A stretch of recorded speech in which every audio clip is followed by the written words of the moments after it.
So when you're selling on Amazon, one of the absolute best ways to drive traffic and to do it in a white hat manner that won't get your account shut down is with PPC. And PPC is a subject that's constantly changing, although it also has a lot of fundamentals that don't seem to ever change. And so to talk about all of that and how you can better manage your PPC campaigns, I'm super excited to bring on Lucas Kwiatkowski to talk about all that. So Lucas, thank you for joining the Maximizing E-commerce podcast. Yeah. Hey, Kevin, I'm excited to be here and to chat with you again.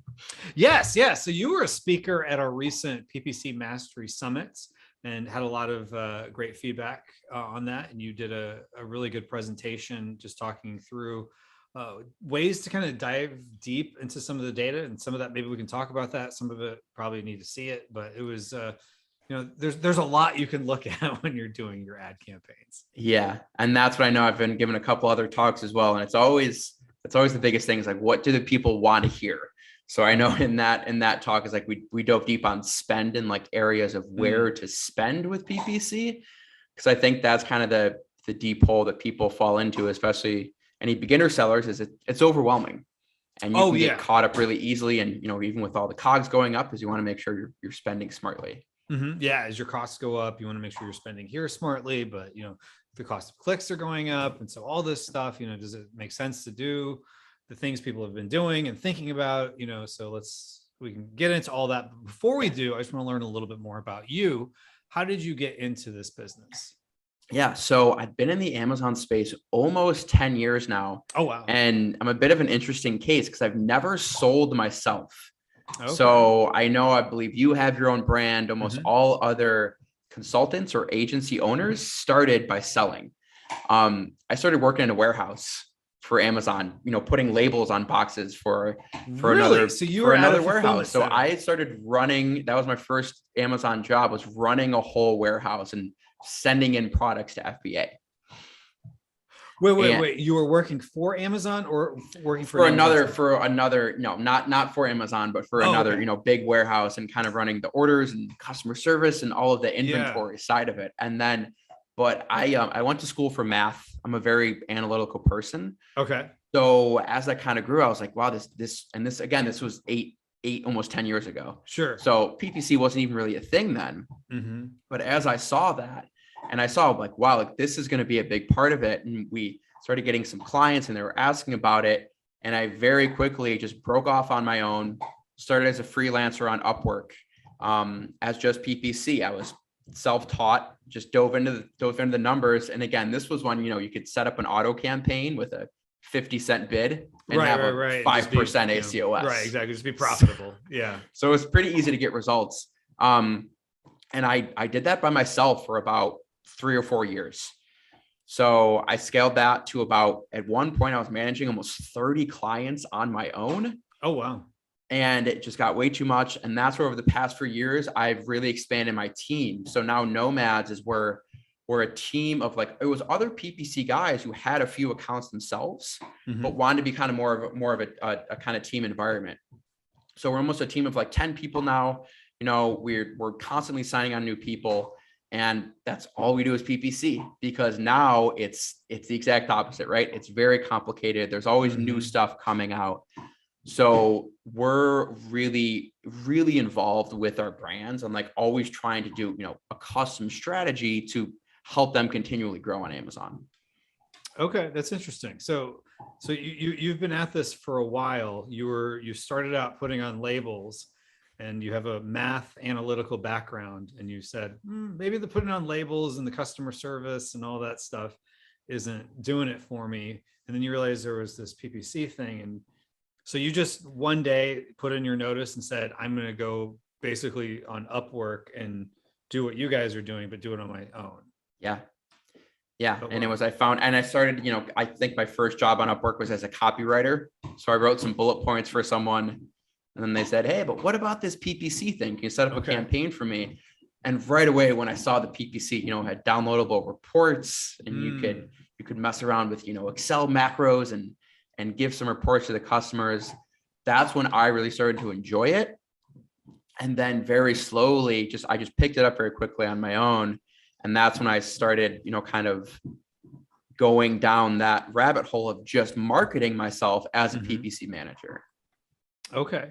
Got it. Got it. Got it. So you decided you're going to go all in on the PPC route. Yeah.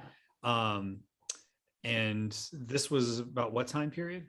Yes, this was probably 8 years ago.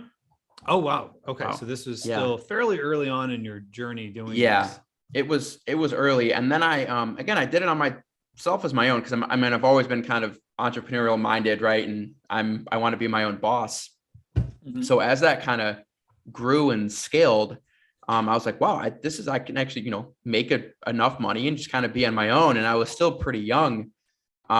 So I had a good amount of clients, and that's when that's where actually the name Nomads comes from. Mm. Is the first few years I really started getting into this. I was living full time out of Airbnbs, Oh, okay. moving every month, just traveling around, being a Mhm. freelancer. Got it. Got it. So you were doing the digital nomad thing basically Yep, at the time, but exactly. now you're settled in. Yeah, now there's too much going on to be traveling that much. Now we've got Right. a lot Like more stuff right to before worry we hit about. record, So, you had contractors in your house who were taking off. yep, So. yeah, exactly. And just gotta be on a consistent time zone for all the clients as well. So, Well, that's true too. That's definitely true too. So, okay. So now you're dealing with client accounts and, going back from, 8 years ago where it was all about the auto campaigns. I've made my first sale as we record this almost 7 years ago. There was retail arbitrage. So I didn't really do anything with yeah, PPC. So it wasn't until like early 2016 that I got into PPC, but it was kind of auto and manual. It was like, you start in auto and then you move to manual. And it was like, it was this kind of basic thing. And the sacred cows have changed somewhat, like at the time people were talking about like, if you've had a click and no sales, make it negative after 8 clicks or something like that. Like, it's like, you look back now and you're like, well, that probably wasn't a good idea. yeah. Because you can always manage it with bids. So where would you say the PPC is today? If you were going to go back and explain to yourself 8 years ago, how would you go back and say, this is what PPC is like today? Yeah. I would say today, I think in the beginning, it was kind of a feature, right? Where it was easier to sell on Amazon. You could get away with just good SEO and good reviews, right? And all the review manipulation. But now I tell people PPC is their strongest tool. Like, it's your strongest tool. It's also the final leg of the journey. So I think a lot of people forget that is it's one of the biggest ways to increase your sales and increase your brand. But if everything before the PPC isn't done correctly, the PPC isn't also going to fall into place. So, right, SEO, actually finding a good product, finding a good niche, all of that stuff. If that's not done, the PPC is going to suffer. And then you think, oh, well, the PPC campaign setup is wrong. But we always try to remember that it's the final tool in your tool belt that you use to actually grow your brand. Got it. So yeah, to your point, there's so many things you have to do with your listings and whatnot, especially the more competitive your space might be. So, okay. So basically, what would you say are the things to make sure you got buttoned up before turning on PPC? Because this has been kind of a debate over the years of like, sometimes they don't turn on PPC until you have 20 reviews or something like that, which I think is nonsense. But yeah, that I don't want to feed you. I want to hear your answer. Yeah. So I would say that the reviews is kind of a separate, it's the chicken or the egg question, right? Right. It's do you wait for reviews or do you launch PPC? So no, you want to launch PPC right away. Cause I think if everyone knows, it's a little experience now, is there's that grace period, right? When you launch a product on Amazon now, there's a 2-week grace period. You got to hit it hard, and Amazon likes when you spend their money. So they want you to spend on ads, but it's more just the doing your product research and SEO. So if your images and title aren't done correctly, then why are you going to drive more traffic to the page, right? Because PPC is based on conversion rate. And if you're driving traffic and you don't have good images that aren't going to help a customer convert, the whole system is going to break down. So that's always something we do if there's a client that's launching a product, or if a new potential client comes to us and say, hey, my product is failing, right? And I need you to come save it with PPC.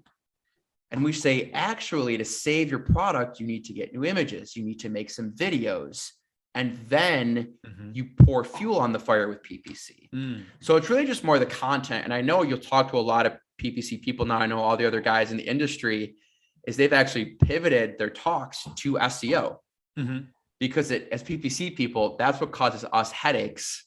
Right. When people Right. think they're like, oh, well, you can do PPC, and regardless of what my listing looks like, you're going to do a good job. No, it makes our job harder. So that's why we're always trying to kind of bring the client back down to earth and say, hey, these are the keywords we're using, make sure these are in your title, your bullet points, just all of the very basic guidelines. And then we can really pump up PPC. Yeah, that is a good point. Because when I do like a PPC summit, there are a lot of speakers that do a good job with it. And they want to talk about optimization, listing stuff, copywriting, images, and stuff like that, because you need that. And as it becomes more competitive, you want to make sure you've got good representation of your listings and whatnot. So yeah, I totally agree with you that, make sure you got your main keywords like in the title and stuff like that. Like it shouldn't be a secret what your product is. Right. And then we're kind of, as the, the first steps of PPC too, it's a mantra we've been using, like back to basics. So once everything is good, it's like, and like when you launch a product, you're launching a product on a specific set of keywords. Like I want to, make this competitor's product a little bit better. And that's my selling point. So we also in a lot of the PPC sales conversions, they come from 20 to 30 keywords, right? High volume keywords. So a lot of times over the years too, people used to, go crazy and set up a bunch of campaigns and broad match and all of this stuff. Is when we're launching products and just starting off, is we're setting up a very small number of campaigns with like 20 keyword targets and then like 10 ASIN targets. So we know that when we come out of the gate, we're going to convert on these very specific ones, and then we go wider. So we start very, very focused and then kind of expand from there. Got it. So your philosophy is go kind of narrowed, lasered in, and then expand out. Because I think for a long time it was start as broad as possible and then kind of whittle it down. But as time has gone on, it's that philosophy might work in some niches, but it might not work in others. Yeah. And it is the more competitive one. So that's what we've seen. It's all, and it's conversion rate based. So it's like if you're going after, if you're selling a weight loss supplement and you go after the keyword weight loss supplement, right? It's pretty broad. So we're like, okay, weight loss supplement for women ages 30 to 40 years. Well, it's like, you need more long tails. You convert on those, you get good reviews on those, your listing grows, and then you can bid on the word weight loss supplement a couple months down the road. Well, that's a very good point, because that's a debate I've seen over the years, is that, people say, yeah, but I'm spending all this money on a very relevant keyword, but it's not profitable. But to your point, weight loss supplement might not be the right thing for your product, even if it is a weight loss supplement, because maybe it's something specific. Maybe it's a weight loss supplement for men. Yep. Maybe half the people that are searching are women, are like, maybe they click on it, they're just curious or whatever, but they're less likely to convert because it's not for them. Yeah. So what is a way that you can start figuring out what some of those longer tail keywords are that would be relevant for your product? Yeah. So I definitely got to give a plug to our new favorite tool, Data Dive. Oh, okay. So Data Dive, and it ties into Helium 10. So I'm sure most people listening to this have Helium 10. Right. And Data Dive, it's kind of an add-on on that. And they've got a really cool tool where it's exactly that. It's called like a seed keyword. So you could put in the word weight loss, put in like a two word seed keyword weight loss, and then their tool will give you all of the long tails that are tied to that based on a competitor list that you give it. So weight loss for this, something weight loss. And that's what I think is a really good way for people to think, is like, most products can be boiled down to a 2 or 3 word phrase. Start there. So if it's coffee mug, boom, make sure all the keywords you're bidding on have the word coffee mug in them. Right. And then again, as you convert on those, and as your conversion rate goes up and everything, and as you kind of can expand your margins, then you move into more maybe broader keywords like coffee accessories or coffee gifts. and you expand. And that's something we're always trying to do is think of this PPC in stages, where everyone always tries to throw everything at the wall all at once and see as if it sticks. That's when you lose money. That's kind of when people get overwhelmed. So again, it's focus on what your product actually is. And then as you grow, that's when we have fun and we can experiment with other frequently bought together products, all of that stuff. But it comes in time. You can't kind of do it all at once. Got it. So like, for example, I've got a 25-foot measuring tape, which measuring tape would still be a good keyword, but 25-foot retractable measuring tape might be more relevant to this product and convert more. And then as I improve the listing, maybe I go after measuring tape, or maybe I go after home improvement tools or something like that. You know? Exactly. Something that's like doesn't have that word in it. But you'd always tell people, like, if you were a customer searching for a measuring tape, what would you type into Amazon? You would type in measuring tape. Like, you're not going to type in home improvement tools unless you're a contractor that's buying a hammer and a screwdriver and also a measuring tape. So eventually we're going to reach out to that contractor. But for now, we want to get people that are just at the bottom of the funnel searching for exactly what they want. Got it. Okay. So one question I have is, as time goes on, let's say you show up for green 25-foot retractable. This one, for people listening, I'm holding one that's mostly black, but it's got some green on it. But what if you show up for red? Like, red comes up. And so this has been a debate I've also seen is, do I negate red, or do I just have a lower bid for red? Because maybe people click on it, it shows up for red, but even though it's green, some people buy it, but it just maybe doesn't convert quite as highly. Yeah. Very debated topic. And it kind of gets into so let's just say you only have a green one, right? Let's say that's the scenario here. And we say, so if it's working, don't mess with it. Right. But don't go all day long if it's exactly. Making sales. Yeah. But like, don't go out of your way to say, oh, we're crushing it for green measuring tape. Let's bid super high on red measuring tape because that gets a lot of volume. No, again, if you show up at the bottom of the page for red measuring tape, if you get some orders from a broad match or something, that's fine.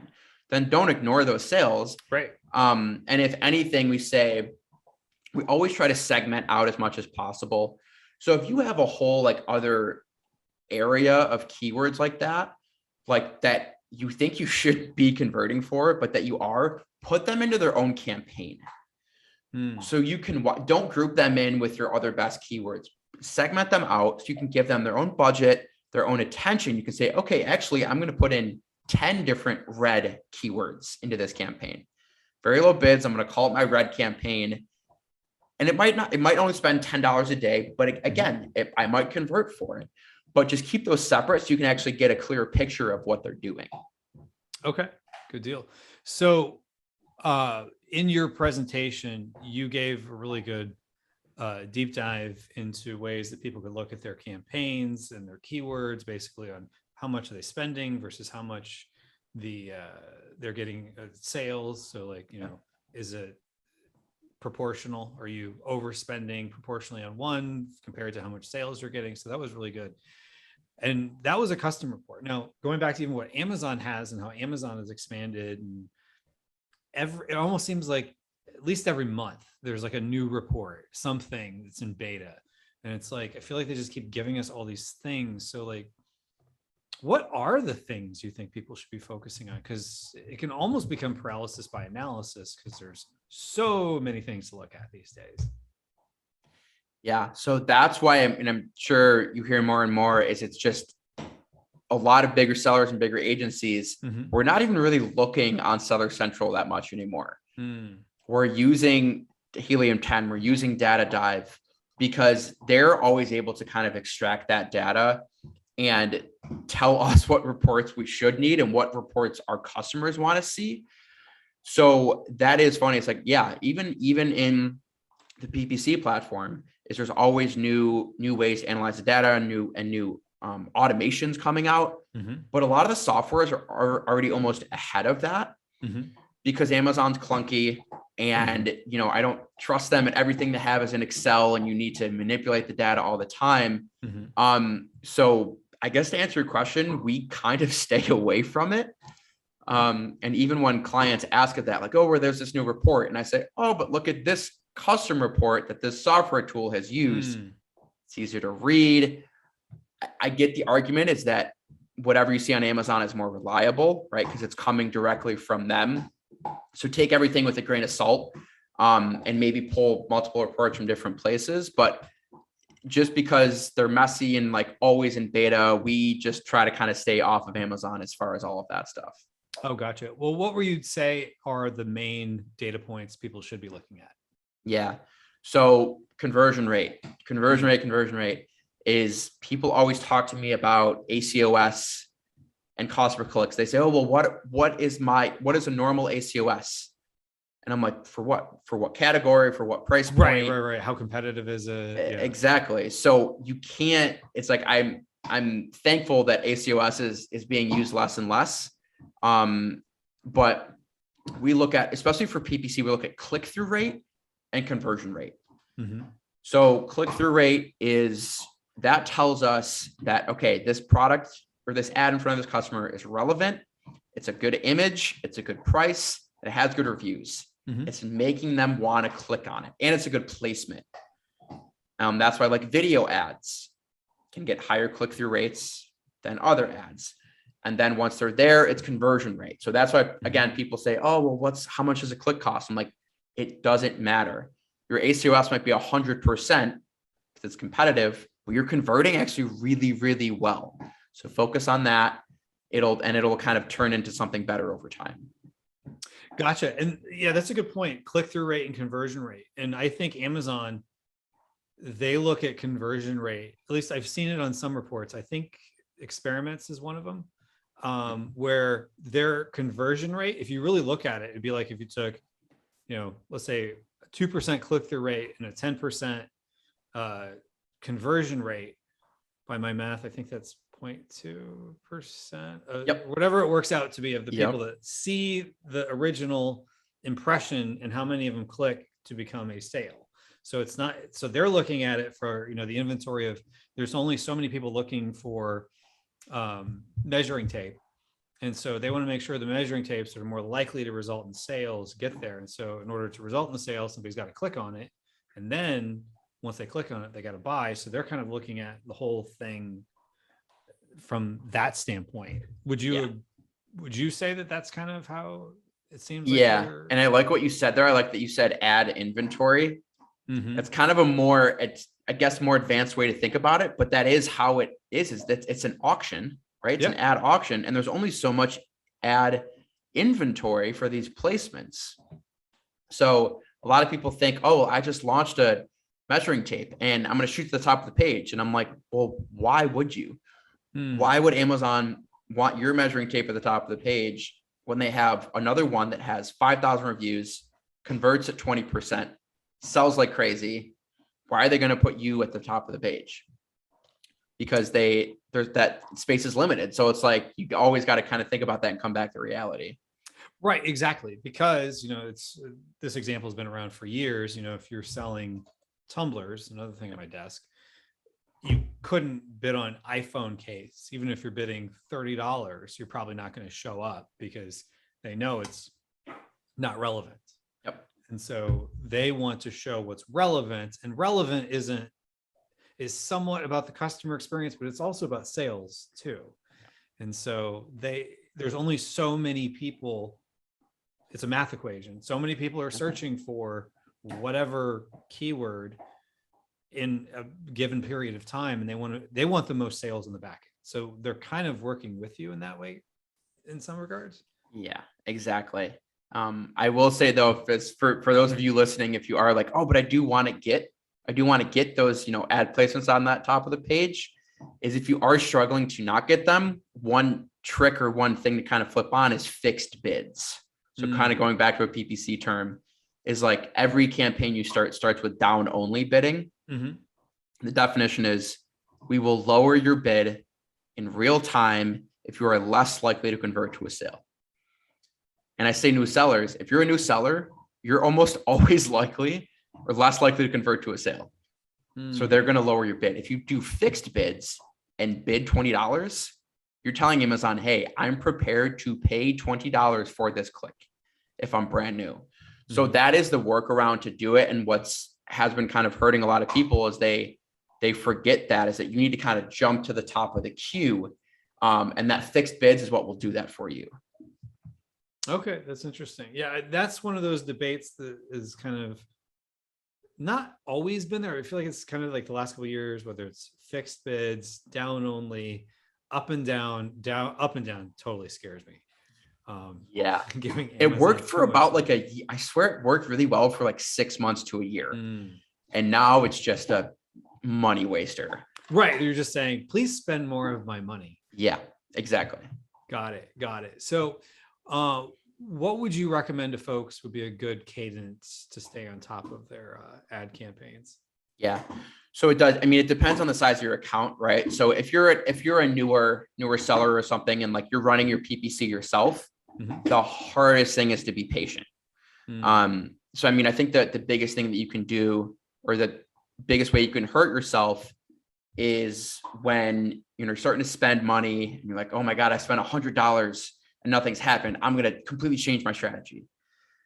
You gotta be patient. And that's why I go back to keep your targets focused. So if you are spending $100, it's only on 20 keywords. And if maybe a few of them aren't working, you switch. But I mean, the cadence for other accounts is it's daily, for big established accounts. And I'm sure you've heard like the new bidding automation that came out on Amazon is now they're giving us hourly data. Right. So they finally came out on that, and they showed us, there's spikes at 9 a.m. and 5 p.m. when people are going and getting off of work. So it's getting more granular all the time. And that's the big accounts that we do manage with bid automation. Is there's changes every day. There's other changes every week. So there's always things that we're looking at. Got it. So one question I have, for someone who's doing it themselves, which a lot of people listening to this are in that boat. When is it just too much data, too much looking at it? Because at a certain point too, it's like, if you had 20 clicks and 2 sales, like how statistically relevant is that even really? Whatever time period you're looking at, where it's like there is a certain point you have to have enough data to even make a decision. Yeah. So I think even if you don't want to hire, I think when you are small, a good PPC manager, what they will do, or a good agency, what they will do is kind of get you out of your own head.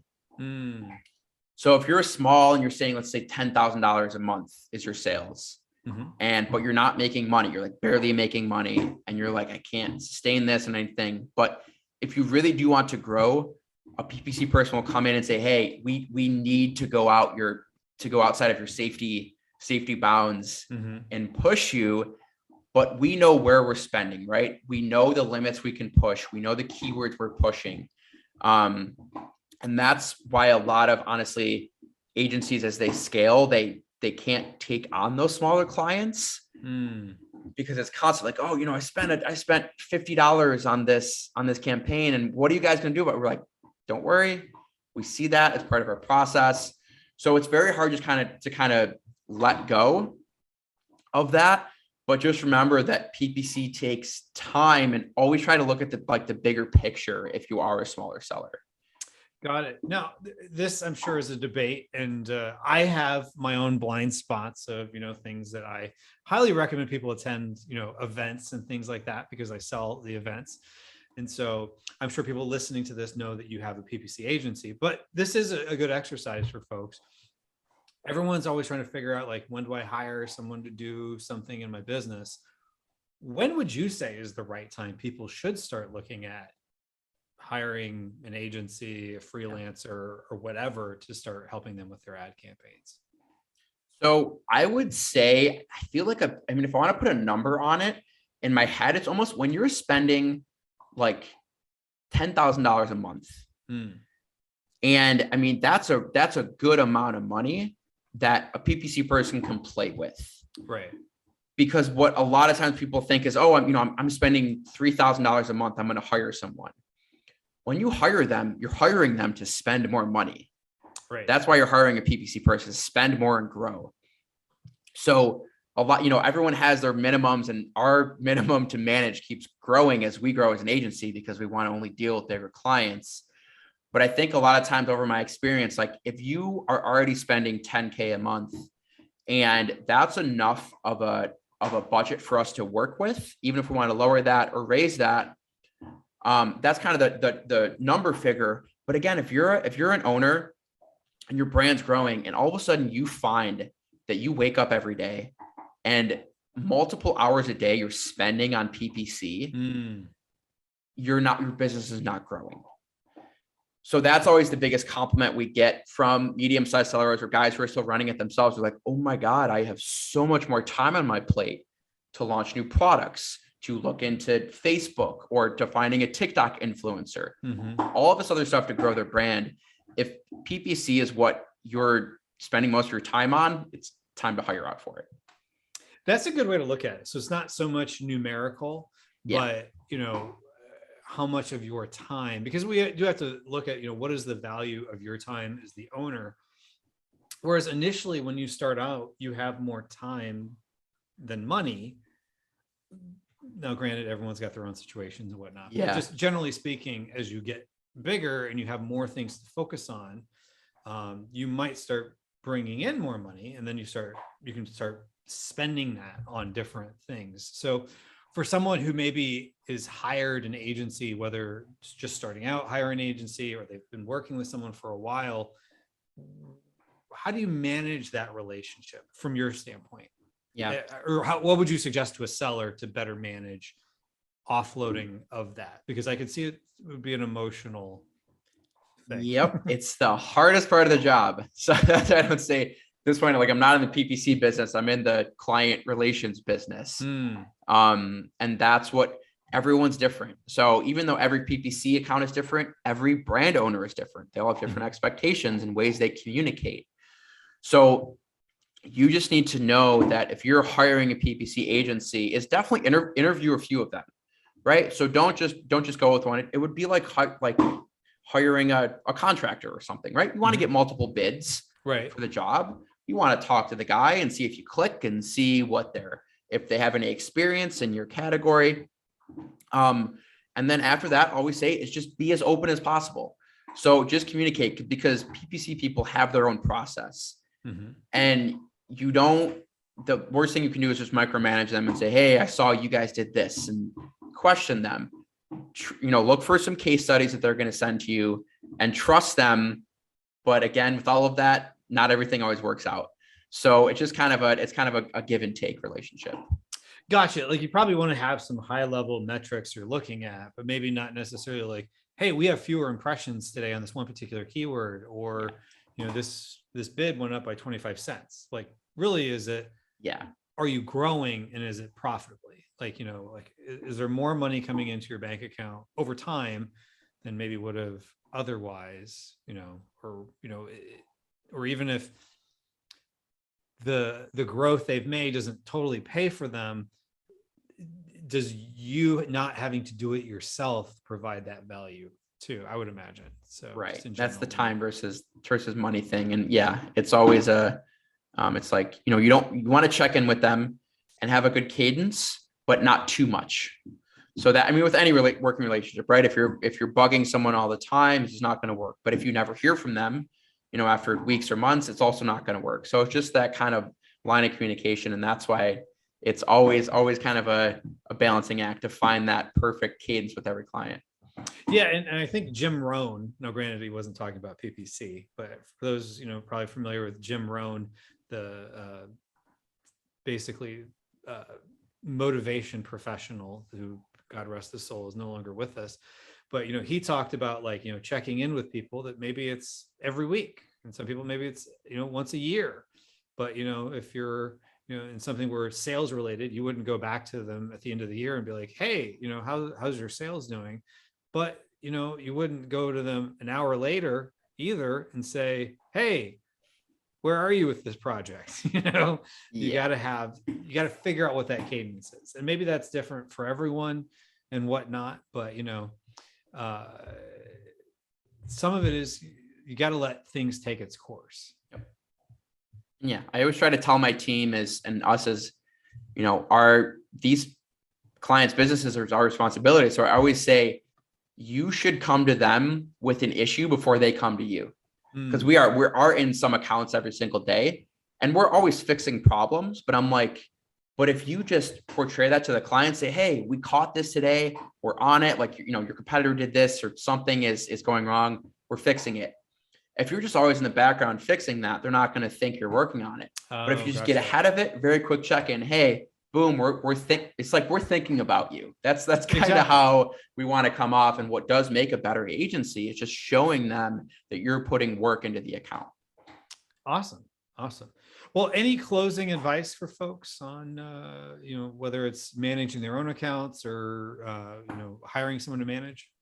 Yeah, I would say be patient, right? A lot of stuff going on right now. So just know that everyone's doing their best and also, never hold on to something for too long, whether that's a product or a keyword. If it's tanking and losing money, maybe try to pivot and go into something else. I think if you hold on to something and really dig deep on it, that's what can really start to kill you on Amazon. Good stuff.